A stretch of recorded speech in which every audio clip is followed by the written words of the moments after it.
मृत्युंजय. लेखक शिवाजी सावंत. भाग 30.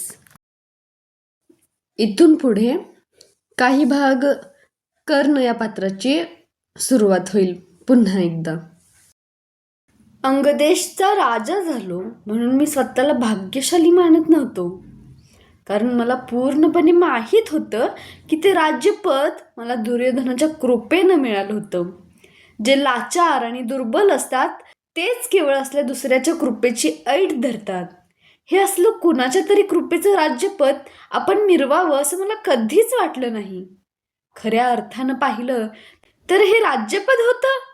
सर्वांनी फुलं उधळून अभिषेकाचं जल सिंचून कर्णाच्या नावाचा जय जयकार करून नंतर सरळ सरळ दात विचकून त्याचा केलेला तो एका अर्थानं जगजाहीर अधिक्षेप होता.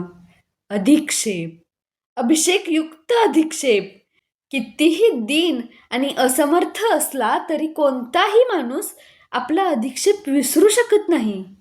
मी तर एक योद्धा होतो. योद्धा मरण पत्करतो, पण आपल्या स्वाभिमानाचं मरण तो कधीच स्वीकारत नाही. मला हस्तिनापुराचा त्या दिवशी इतका वीट आला होता की हे नगर सोडून मार्ग फुटेल तिकडे निघून जावं असं वाटलं.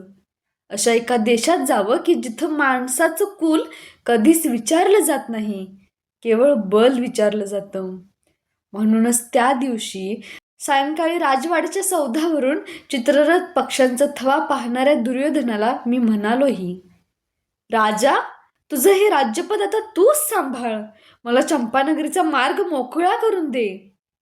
पण त्याचा आग्रह घोरपडीसारखा होता. त्यानं मला आवर्जून सांगितलं की, कर्णा, तुझ्या जोरावर तर मी त्या पांडवांना तोंड देण्यासाठी भक्कमपणे उभा आहे. तूच जर आता तोंड फिरवलंस तर मला नगरात तोंड दाखवायला सुद्धा जागा राहणार नाही. कुरूंचा ज्येष्ठ राजकुमार दिवा भीतासारखा जीव मुठीत घेऊन फिरताना तुला पाहायचं आहे की काय? तू हस्तिनापूर सोडून निघून गेलास तर हे पांडव मला जगणं सुद्धा अशक्य करून टाकतील. आणि म्हणूनच आपत्तीच्या वेळी मित्राला सहाय्य करतो तोच खरा मित्र, या एकाच विचारानं मी त्याचा अंगदेश स्वीकारला होता. सारथ्याचा पुत्र, सारथ्याचा पुत्र अशी सहस्र मुखांतून बाहेर पडलेली रसरशीत तप्त लोहपुष्प ज्या सिंहासनावर खच्चून भरली होती, त्या सिंहासनावर मनाचा निर्धार करून मी बळेच बसलो होतो. केवळ राज्यलोभाच्या आशेनं नाही, कारण अगोदर ज्या सर्वांनी माझी छिथू केली त्यांच्याकडून नंतर एका स्वतंत्र देशाचा राजा म्हणून घेताना माझ्या मनाला ज्या असंख्य यातना झाल्या आहेत त्या केवळ माझ्या मलाच माहीत आहेत. गेल्या कित्येक रात्री मी माझ्या भविष्यात आहे तरी काय या तळमळीत काढल्या आहेत. केवळ एकच एक विचार गोमाशीनं कुत्र्याचा करावा तसा एकसारखा माझा पाठपुरावा करीत होता. मी सुतपुत्र आहे तर मग मला सुतपुत्र या शब्दाचा इतका संताप का येतो? का मी स्वतःला सुतपुत्र म्हणून धन्य मानित नाही? कुणीतरी सुतपुत्र म्हणताच माझ्या अंगातील रक्ताची कण उधळलेल्या रान घोड्यासारखी का धावू लागावेत? मन म्हणजे आहे तरी काय? ते उलटसुलट विचारांचं भयंकर वादळ माझ्या देहात का निर्माण करीत आहे? काहीच उत्तर सापडत नव्हतं आणि कधीच ते सापडणार नव्हतं. मला पूर्णपणे माहीत झालं होतं की स्पर्धेच्या त्या दिवसापासून नगरातील सर्वजण मला अंगराज म्हणत होते, स्वतंत्र म्हणत होते, पण ते केवळ तोंडावर. माझ्या पश्चात ते माझे सारथी म्हणून अवहेलनाच करीत होते. अपमाना इतकं जगात मरणही भयानक नसतं, पण तरीही स्वतःला मी अंगराज म्हणून घेत होतो, स्वतंत्र राजा म्हणून घेत होतो. अंतःकरणात अपमानाचे कड पचवून बाहेरता स्वातंत्र्याचे गोडवे गात होतो, कारण मी सारथी म्हणून राहिलो असतो तर कुणीच मला मान देणार नव्हतं. अंगराज कर्णापुढं मात्र सर्वजण मान तुकवीत होते. ते अंगराजपद टिकवूनच मला जगात काहीतरी करता येणार होतं, कारण कर्ण उणे अंगराजपद म्हणजे केवळ धूळच नव्हती काय? धूळ कुणी मस्तकी लावीत नाही, ती पायदळीच तुडविली जाते. म्हणूनच माझी इच्छा असो वा नसो हे अंगराजपद मला टिकवावंच लागणार होतं. स्वातंत्र्याची कास धरूनच मला या घनदाट अंधकारातून काहीतरी मार्ग काढावा लागणार होता. स्वातंत्र्याशिवाय जीवन म्हणजे मूर्तीशिवाय मंदिर. माझं अंगराजपद हे माझं स्वातंत्र्यच होतं. कसंही असलं तरी स्वातंत्र्य ते स्वातंत्र्यच. आणि ते मला प्राणपणानं जपायचं होतं, कारण मला माहीत होतं माझ्या अंगदेशाच्या राज्यव्यवस्थेत युवराज दुर्योधन कसलाही हस्तक्षेप करणार नव्हता. आणि म्हणूनच मी स्वतःला स्वतंत्र म्हणवित होतो. दुर्योधन माझ्या भावना सांभाळील आणि माझ्या कल्पनांना कृतीची जोड देईल अशी माझी मनोदेवता मला सांगत होती. त्या उद्दाम भीमाला मला दाखवायचं होतं की कर्णाच्या हातातील प्रतोद केवळ घोड्यांच्याच नाही तर कधी कधी त्याच्यासारख्या माणसांच्याही पाठीवर फाडफाड उडू शकतो. काही काळ मात्र मला स्वस्थ बसणं भाग होतं. झाल्या अपमानाचं विष पचवून गप्प बसणं भाग होतं. आतून जळत असताना बाहेरून शांत असल्यासारखं दाखविणं भाग होतं. हे अंगराजपद मिरवणं माझं कर्तव्य होतं. मला आत्मविश्वास होता की एक दिवस असा उगवेल की त्या दिवशी स्वतःच्या शक्तीनं उन्मत्त झालेल्या दांडगट भीमाच्या गळ्यात मी माझं धनुष्य अडकवून त्याची गर्दन गदागदा हलवीन आणि त्याला पटवून देईन की मी एक सारथीच आहे, पण वीर सारथी आहे. त्यासाठी थोडा काळ थांबावं लागणार होतं. कुठल्याही गोष्टीला योग्य वेळ यावीच लागते. अलीकडे मी आनंदी होतो, तो मात्र फारच वेगळ्या करण्यासाठी. कारण दूतांकडून माझ्या विवाहाची आमंत्रणं सगळीकडे गेली होती. विवाह, खरोखरीच जगात स्त्री आणि विवाह या दोन गोष्टी नसत्या तर माणसाचं जीवन कसं झालं असतं. विधात्याचं हे रमणीय जग म्हणजे केवळ एक मरुभूमी ठरली असती. नद्या, निर्झर, पशुपक्षी आणि सुंदर सुंदर फुले असलेली तरीही मरुभूमी. प्रेमासाठी तहानलेला माणूस मरुभूमीत वनवन भटकला असता आणि शेवटी वेडा पिस्सा होऊन त्यानं झाडाझुडपांना मिठ्या मारल्या असत्या.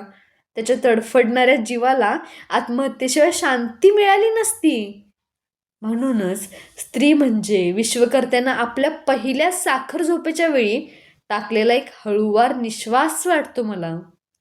त्या निश्वासातच पुरुषाच्या जळणाऱ्या मनाला शांत करण्याची प्रचंड शक्ती असते. स्त्रीच्या प्रेमळ सहवासात माणूस जगाचं क्रौर्य विसरू शकतो. अपमानाचे कडू घोट धीरानं पचवू शकतो. नव्या पराक्रमाचे पर्वत उभे करू शकतो. विवाह म्हणजे तरुण मनाला ज्याची नेहमीच ओढ असते असं जीवनाच्या वाटचालीतील सर्वात मोक्याचं ठिकाण. विक्रमाच्या सागराला सौंदर्याच्या सरितेचं सानंद आलिंगन. दोन तरुण मनांचं मधुर मिलन. म्हणूनच मला दुसरं तिसरं काहीच दिसत नव्हतं. दिसत होती ती केवळ माझ्या जीवनात माझी साथीदारी म्हणून प्रवेश करणारी माझी भावी अर्धांगी. एखाद्या मधमाशीनं आपल्या आवडत्या फुलाभोवती गुंजारत सारखं फिरावं तसं माझं मन तिच्या काल्पनिक मूर्तीभोवती एकसारखं घोटाळत होतं. मला माहीत आहे माझ्यासारखे योद्ध्याचं मन हे असं असू नये, पण ते तसं होतं. कारण मीही एक माणूस होतो. योद्ध्याचं मन बाणांची पाती करतात त्या लोखंडाचं केलेलं नसतं. त्यालाही भावभावनांनी बांधून टाकलेलं असतं. प्रत्यंच्याशिवाय धनुष्य नाही आणि भावनेशिवाय मनुष्य नाही. म्हणूनच होऊ घातलेल्या माझ्या पत्नीची प्रतिमा माझ्या डोळ्यांसमोर नित्य उभी राहत होती. मनात अनेक प्रश्नांचं काहूर माजत होतं. कशी वागेल ती माझ्याबरोबर? माझा स्वभाव, माझं जीवन, ध्येय तिला बरोबर समजेल काय? कारण माणूस हा कधीच परिपूर्ण नसतो. त्याच्या स्वभावात त्याच्या नकळत असंख्य दोष लपलेले असतात. बालपणापासून आजूबाजूच्या परिस्थितीचे पडसाद मनावर उमटलेले असतात.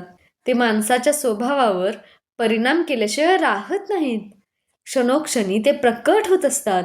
म्हणूनच परस्परांच्या स्वभावातले असे दोष पती पत्नींना तरी नीट माहीत असावे लागतात. वैवाहिक जीवन म्हणजे दोन चक्रांचा रथ. पती पत्नी ही ती दोन चक्र. ही दोन्ही चक्र ठीक समतोल असली तरच तो चालतो. नाहीतर अंती तो धरणीत रुततो. ज्यांना हे पटत नाही ते केवळ एक विलास म्हणूनच विवाह करतात, चांगली तलम वस्त्र परिधान करून फिरतात. अशी माणसं म्हणजे उत्तम वस्त्रातील केवळ पशु. त्यांचा संस्कृतीचा टेंभा खोटा असतो. त्यांच्या पुढच्या पिढ्यानपिढ्या तशाच विलासी आणि मूर्ख जन्मतात. हत्तीच्या पायाखाली मुंग्यांचं वारूळ सापडलं की त्यातील लाखो मुंग्या जशा चेंदामेंदा होऊन जातात, तशीच काळाच्या गजराजापुढं त्यांच्या वंशजांची अवस्था होते. मुंग्यांच्या संख्येला कधीच किंमत नसते, कारण त्या शूद्र असतात. माझ्या डोळ्यांसमोर माझ्या होणाऱ्या पत्नीची मूर्ती उभी होती. एक कर्तव्यदक्ष पती म्हणून, एक प्रजाहितदक्ष राजा म्हणून माझ्या विवाहाला, माझ्या राज्याभिषेका इतकंच महत्त्व होतं. वृषाली माझी जीवनसाथी होणार होती. प्रयागात माझ्या चरणांवर वाहिलेला आपल्या जीवनाचा घडाळ ती तसाच माझ्या चरणांवर ठेवणार होती. सत्यसेन माझा मेहुणा होणार होता. एका सारथ्याचं एका सारथी कन्येशी जन्माचं नातं जोडलं जाणार होतं. म्हणूनच तिची गोलाकार शंखासारखी नितळ आकृती माझ्या डोळ्यांसमोर एकसारखी नाचत होती. तिच्या सहाय्यानं माझं जीवन म्यानातल्या खडगासारखं निर्धास्त होणार होतं. म्यानात खडक कधी गंजत नसतं, उलट ते अधिक धारदार राहतं. माझ्या लेखी वृषाली म्हणजे पृथ्वीवर अवतरलेलं साक्षात अप्सरेचं एक प्रतिचित्र होतं. खरोखर स्त्रीच्या सौंदर्यात किती प्रभावी सामर्थ्य असतं. नियंता हा जर एक जग रंगविणारा कुशल रंगारी असेल, तर स्त्री ही त्यानं रंगविलेली सर्वश्रेष्ठ रंगकृती म्हटली पाहिजे. सर्व जग रंगवून झाल्यावर शेवटी निर्वाणीच्या हातानं आणि सर्वात प्रभावी कुंचल्यानं रंगविलेली पूर्णाकृती. वृषालीच्या नावाबरोबरच वायूच्या झुळकीसरशी एखाद्या मिटलेल्या कळीच्या पाकळ्या हळूवार उमलल्या जाव्यात, तशा माझ्या अनेक मधुर स्मृती फुलविल्या जातात. कधीकधी माणसानं केवळ दैवावरच विश्वास ठेवावा असं वाटू लागतं, कारण स्मृतिपटलावरील अनेक नाट्यमय घटना माझ्या डोळ्यांसमोर उभ्या राहतात. आखाड्याच्या रात्री मला सत्यसेन गंगेच्या काठावर भेटला होता. त्याला माझी गाठ घे असं मी सांगितलं होतं. त्याप्रमाणे तिसऱ्या दिवशी तो मला भेटला. मी त्याची दुर्योधनाजवळ थोडी वाखाणणी केली.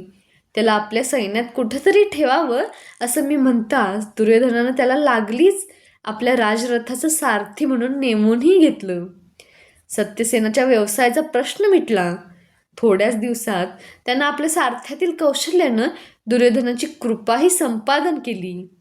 मी, बाबा आणि शोन युद्धशाला सोडून राजवाड्यावर राहू लागलो, कारण मी आता अंगराज झालो होतो. माझ्यासाठी स्वतंत्र राजवास्तू होती, दासदासी होत्या आणि सगळ्यात जास्त महत्त्वाचा होता तो माझ्यावरील दुर्योधनाचा आग्रही लोभ. त्याच्या सर्व बंधूंचंही माझ्यावर प्रेम होतं. जरी मी राजवाड्यावर आलो होतो तरीही नेहमीप्रमाणे रोज पहाटे गंगेवर जात होतो. तिथून भर 2 प्रहरी परतत होतो. जाताना 2 चषक गाईचं दूध पिऊन जाई.